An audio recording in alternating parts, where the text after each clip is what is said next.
Hi, I'm Miss Hearn. If you like this video, please give it a thumbs up. That will help other students to find the video. You can also subscribe to my channel, Miss Hearn Mathematics, for more math videos. So this says find the derivative of the inverse sine function using the formula f inverse prime of x is 1 over f prime of f inverse of x. Then write it algebraically rather than using trig functions. Okay. So we're going to define f of x. We're going to let that be our sine of x function. That would mean that f in restricted on the restricted domain. So I'm only considering x values between negative pi over 2 and pi over 2. So its inverse is going to be arcsine or inverse sine of x. Okay, what we're looking for is to take the derivative of that. We want d dx, the derivative of f inverse of x, because we want the derivative of the inverse sine function. So that's what we're looking for. Okay, well, that's exactly what this formula tells us how to find. So we are looking for f inverse prime of x, this thing. And we're going to have to find 1 over f prime of f inverse of x. So let's do it. We have 1 over, we're going to go to the innermost parentheses first. So that's f inverse of x. But what is that? That's just inverse sine, right? Arcsine, inverse sine, whichever way you want to write it. So this is going to be f prime evaluated at the inverse sine of x. So that means we need to plug the inverse sine into the derivative of the sine. So let's find the derivative of the sine. What is f prime? What's the derivative of the sine?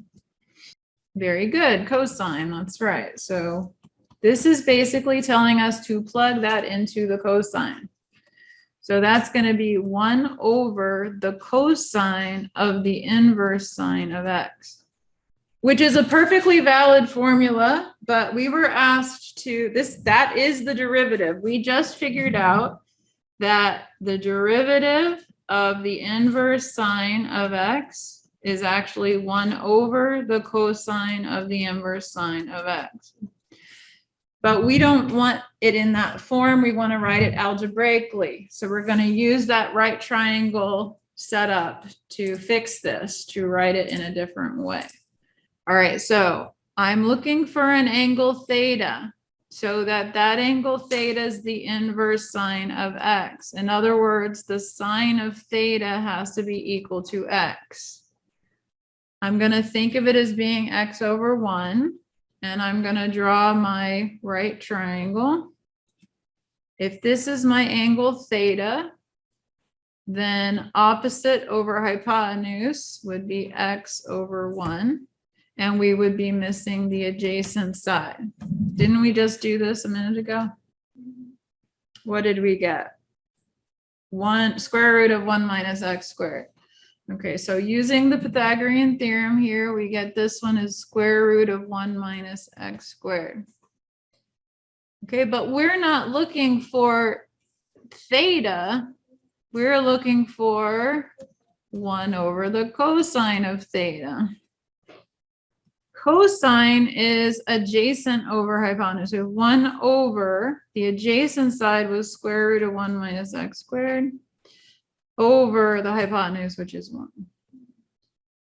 So that is going to be equal to 1 over the square root of 1 minus x squared. All right, so the derivative of the inverse sine function is 1 over the square root of 1 minus x squared. That's what we just figured out. Now, if I ask you to show me that that is the case, this is how you would do it. But you don't have to do this every single time. If you decide that you'd rather memorize the formula, you can do that as well. Yes. Good question. Okay. So these are the formulas. You can derive all of these formulas for the inverse trig functions all in a similar manner. Okay, using the right triangle trigonometry. I have them on the left, written the X version of the derivative formula. And then I have copied out of the book the U version of the derivative formula, where they've got the chain rule built in. Okay. So before we leave, because we still have 8 minutes, I would like to shift gears now and just think of these as formulas. Let's see how we would use them.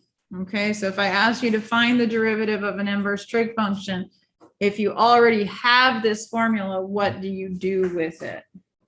And that's what we're going to do in the next video. I hope you found this video helpful. If you did, please give it a thumbs up. That will help other students to find the video. You can also subscribe to my channel, Miss Earn Mathematics, for more math videos.